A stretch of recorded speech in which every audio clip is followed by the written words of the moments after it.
আমি এমনিতে দাঁড়ালে আমার পার্টি 300 ক্যান্ডিডেট দিলেও একটাতেও পাশ করতে পারি কিনা কে জানে। কিন্তু যদি কোনোভাবে 1% 2% ভোট পাই, তার মানে 3টা বা 6টা সিট পাবো। আপনাদের ওতে ভালো লাগবে না, তবু আমি এটা সমর্থন করছি না। তার কারণ আমি দেখছি যাদের বিরুদ্ধে 15 বছর ধরে লড়াই করলাম, যদি এই প্রপোর্শনাল রিপ্রেজেন্টেশন থাকে তাহলে তারা এই নির্বাচনে যদি দাঁড়াতে পারে। আমি না মাঝে মাঝে বুঝি না আপনারা কি বুঝে হাততালি দেন। আপনারাই বলছেন, আপনারাই মানে বিএনপি বলছেন কোন পার্টি ব্যান করতে চাই না, ওই পার্টি থাকবে। আমি যখন বললাম তারা যদি থাকে নির্বাচন করতে পারে, এরকম তো হতে পারে যে প্রপোর্শনেট ভোটে দে উইল কাম সেকেন্ড।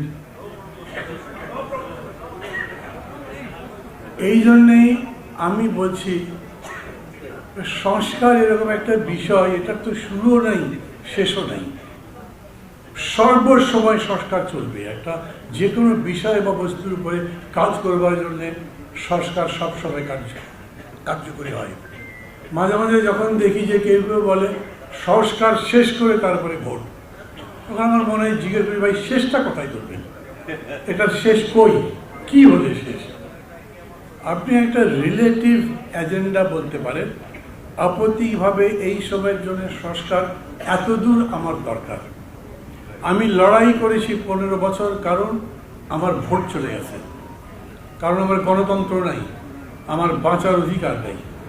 আমি যদি ওই দেশ ফিরে পেতে চাই, যেরকম এই রক্তের মধ্যে দিয়ে স্লোগান উঠলো নতুন বাংলাদেশ চাই, নতুন বাংলাদেশ যদি চান তাহলে দেশে গণতন্ত্র লাগবে, সেজন্য ভোট লাগবে, এমন একটা ভোট যেটা সবাই গ্রহণ করতে পারে।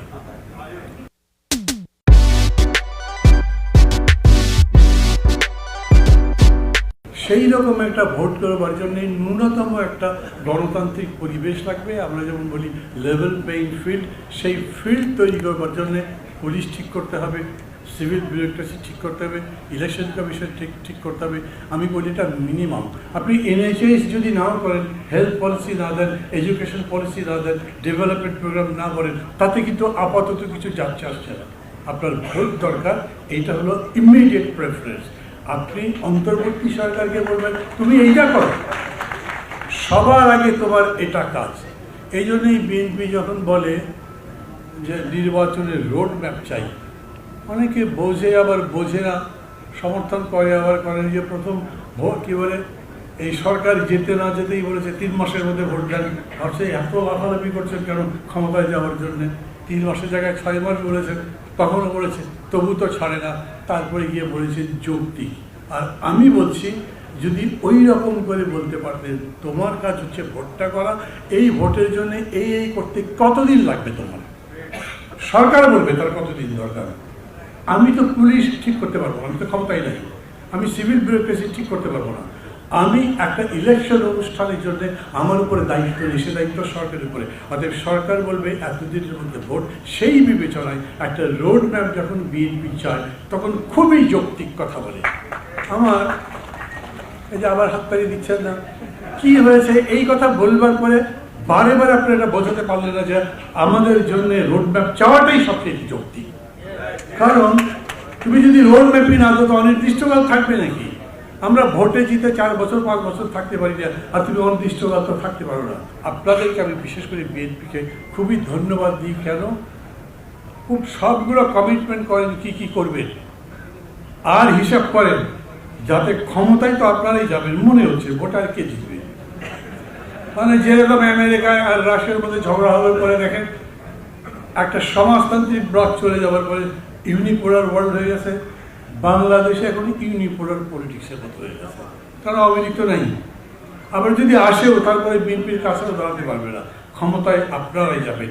ওই রকম কমিটমেন্ট করেন না যেটা করতে পারবেন না, কারণ তখন মাহমুদুর রহমান মান্না আপনাদের মঞ্চে দাঁড়িয়ে আপনাদের পক্ষে বক্তৃতা করবে না যদি বেঁচে থাকি। এইবারে খুশি হলাম যে হাততালি দিয়েছেন। ভালো থাকবেন সবাই। আবারও আন্তরিক ধন্যবাদ জানাচ্ছি। আমি মনে করি বাংলাদেশের ভবিষ্যৎ এখন বিএনপির বিচক্ষণতা, আন্তরিকতা, সঠিকতার উপরে নির্ভর করে। এটা বুঝেই বিএনপি আগামী দিনে এগোবে এই আশা করি।